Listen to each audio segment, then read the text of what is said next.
বিশ্ব হারাবি ভাই। মালিক নাকি? জি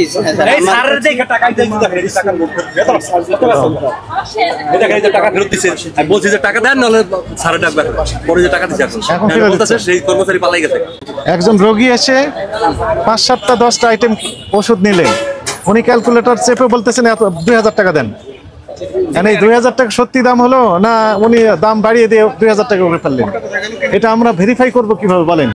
কোন ওষুধের কত টাকা দাম নিয়ে এলেন এটা তো বুঝতে পারছি। এটা তো আল্লাহ ফেরেশতা জানে আর আপনি জানেন, আর কেউ জানে না, তৃতীয় পক্ষ কেউ জানে না। যদি একজন রোগী ভর্তি হয়, রোগীর গার্ডিয়ান যিনি থাকেন উনি সর্বাত্মক চেষ্টা করেন রোগীর সেরে ওঠার বিষয়টা নিয়ে। কত টাকা গেল, কত টাকা দাম, এটা ওনার তখন মাথায় কাজ করে না। তড়িৎ গতিতে টাকা দিয়ে দিতে হয়, দিয়ে চলে যান ওষুধটা নিয়ে, কারণ রোগীর জীবন বাঁচানো ওই সময় জরুরি হয়ে পড়ে। এই দুর্বলতাকে কেন্দ্র করে ইনারা মূলত এই ব্যবসাগুলো করে যাচ্ছেন। আইন অনুযায়ী আপনার 2 বছরের কারাদণ্ড অথবা 2 লক্ষ টাকা জরিমানা হতে পারে। জি, আসসালামু আলাইকুম, ভালো আছেন?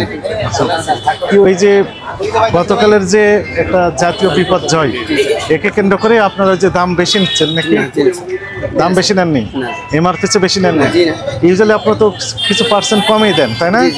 কিন্তু বর্তমানে সেই কম তো দেওয়া দূরে কথা, দাম বাড়িয়ে দিয়েছে 2 গুণ 3 গুণ। যার কাছে আমাকে বলছে আমি আরো 70 পিস নাফা ছিল না আমার কাছে, তারপর আমি 70 পিস দিয়ে দাম বেশি নিয়েছি, আমি এমনি দান করে দিচ্ছি। আমার কাছে ছিল না, তারপরে 70 পিস বলছে আপনার কাছে যে করে থাকে দেন, আমি দিয়ে দিচ্ছি। আবার মেয়াদিত্ব পরে বিক্রি করার? জি না স্যার, সেটাও করেননি। একটু লাইট দেন তো দেখি, যত লাইট আছে সবগুলো আলো দেন। আপনি একটু আলো দেন, আলো দেন। এই যে এটাই তো মেয়াদিত্ব প্রোডাক্ট দেখি না? আচ্ছা, আপনি আলো দেন। আমাদের ঔষধ দিছে, আলো দেন। সবাই নিছে হলো ২০০০ টাকা দিয়া। হ্যাঁ, আলো দেন, আলো দেন। ৮০০ টাকা করে সারের দেই এই টাকাই যা করে দেবেন। তাই আপনি কতদিন যাবত এখানে এই ওষুধ নিচ্ছেন? এখানে অলমোস্ট 2 মাস হয়েছে। 2 মাস যাবত সবগুলো আলো দেন তার কাছ থেকে কন্টিনিউ তার কাছ থেকে কত টাকা কেমন ফিগারের ওষুধ নিয়েছিলেন? হিসাবকে দাম নাই। সুতা একটা যার দাম হলো মানে নেওয়ার সময় 500, আর ফেরত দিছি আমাদের 250, 300।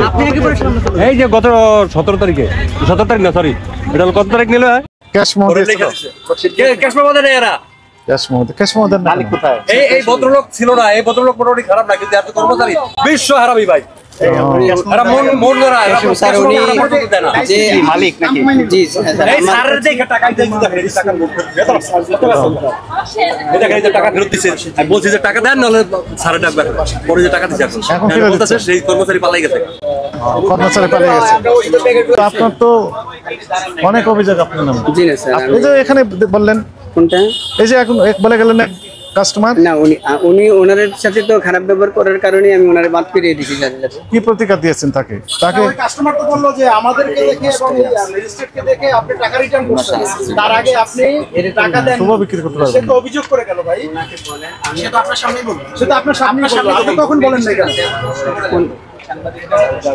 আচ্ছা, ওই যে সাপোজিটরি, এই তো এটা কোথায় থাকার কথা বলেন স্যার? এটা মাত্র রোগী দিয়ে গেছে।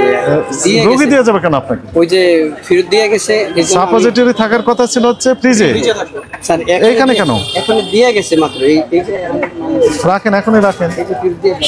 রাখেন কিছু পাইলে আপনি চলে। না, আপনি মিসগাইড করছেন আবার আমাদেরকে, কারণ এইখানে কি লেখা আছে? জানুয়ারি 24 মানে কি উৎপাদনের লেখা আছে এটা? আর এক্সপায়ারি 29 কোথায় লেখা আছে? 1/1/29। জুন মাসে মেয়াদ শেষ। সালফিয়াম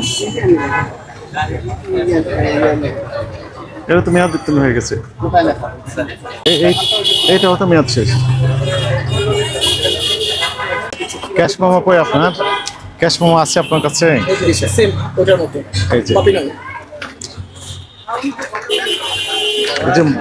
কার্বন কপি তো নেই আপনার কাছে? কার্বন কপি রাখতে হবে, আর মূল কপিটা দিয়ে দিবেন গ্রাহককে। এই হচ্ছে নিয়ে তো স্নেহ দেওয়ার পর আপনার কাছে আর কিছু থাকছে না, একই রকমের সমস্যা। আসলে আপনি দাম ঠিক নিচ্ছেন না বেশি নিচ্ছেন, এটা দেখে তো বোঝা যায় না।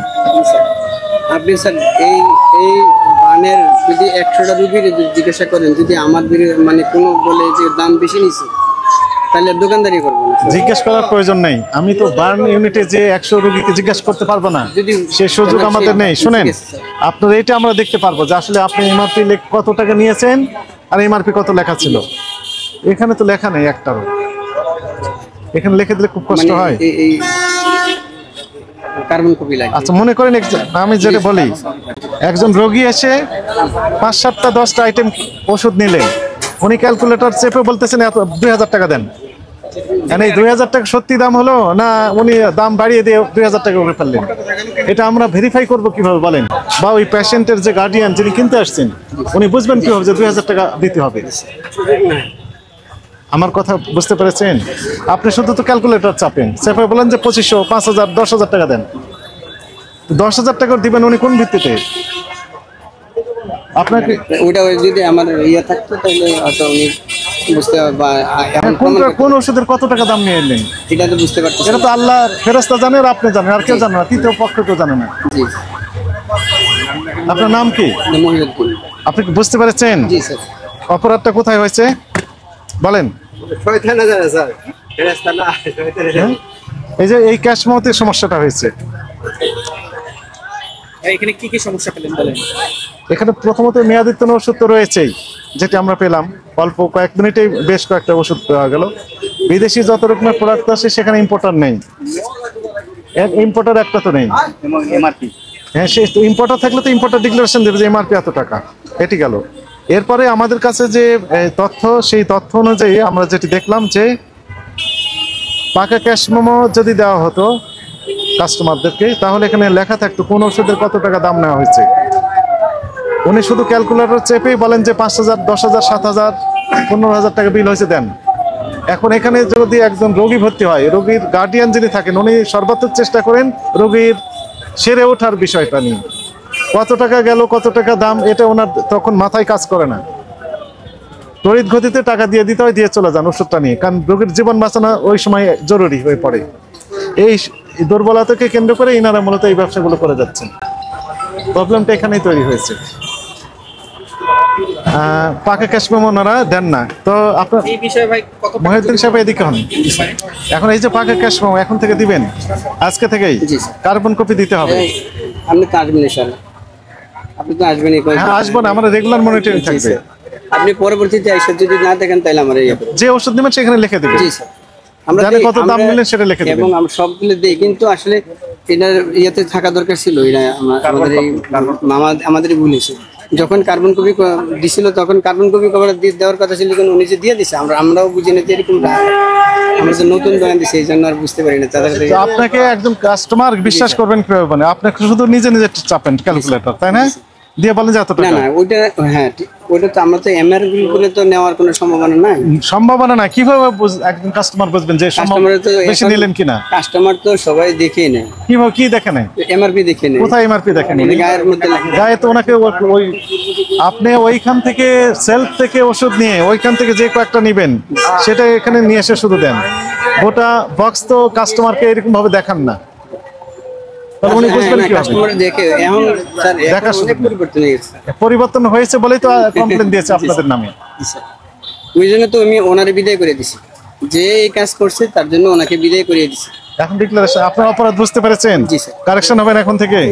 আপনার লাইসেন্স আছে না? ড্রাগ লাইসেন্স কোথায় আছে? উপরে আছে। এটা তো ট্রেড লাইসেন্স। ট্রেড লাইসেন্সের নিচে ড্রাগ লাইসেন্সের একটা ছবি নিন। হ্যাঁ, লাইসেন্সটা বের করেন, ওটার আমার ছবি নিব। এরপরে যদি আবার অনিয়ম করেন তাহলে আপনার লাইসেন্স বাতিলের জন্য আমরা লিখবো। এখন ডিক্লারেশন দিয়ে দেন। জি, ফার্মাসিস্ট আছে তো বাইরে গেছে। কোথায় আছেন? সবসময় বাইরে থাকে। সবসময় আপনার তদারকি করে আমরা যে অনিয়মগুলো পেলাম, আইন অনুযায়ী আপনার 2 বছরের কারাদণ্ড অথবা 2 লক্ষ টাকা জরিমানা হতে পারে। ঠিক আছে? তো আপনাকে আজকে সতর্ক করে 2টি ধারায় 10,000 টাকা জরিমানা আরোপ করা হলো। এবং ভবিষ্যতে যদি একই কর্মকাণ্ড করেন, আমরা যদি এগুলো আমাদের নজরে আসে, আমরা সর্বোচ্চ শাস্তি প্রদান করবো আপনাকে। ঠিক আছে? এবং এইসব জিনিস বিক্রি করা যাবে না এমআরপি ছাড়া। 1 নম্বর, মেয়াদ উত্তীর্ণ নেবুলাইজার, এটা তো খুবই গুরুত্বপূর্ণ, আগে শুনে নেন। মেয়াদ উত্তীর্ণ নেবুলাইজার, হ্যাঁ, এগুলো কিন্তু আপনারা দেখবেন। এবং প্রত্যেক কাস্টমারকে রসিদ প্রদান করবেন। আমরা তো স্যার পরবর্তীতে জন্য একই অপরাধ আর না ঘটে। ঠিক আছে? এই যে ওইটা কি দেখেন তো আপনার থার্মোমিটার, এটারও কোনো এমআরপি নাই মনে হয়, আছে? এক একজনের কাছে এক একজন, কারো বলবেন 50 টাকা, কারোকে বলবেন 100 টাকা। আমরা এগুলো মিটফোর্টেও ধরেছি। আপনার কাছে না দিলে আপনি রাখতে পারবেন না, তো আপনাকে আইন মানতে হবে। তো আমি আপনাকে একটা দিব আর আপনি নেবেন, সেটা তো হবে না। তো আপনি লাইসেন্সধারী প্রতিষ্ঠান, আপনাকে আইনের ভিতর থাকতে হবে। ওই লাইসেন্সের যে শর্ত আছে এগুলো পড়ে দেখবেন ভালো করে। নেন।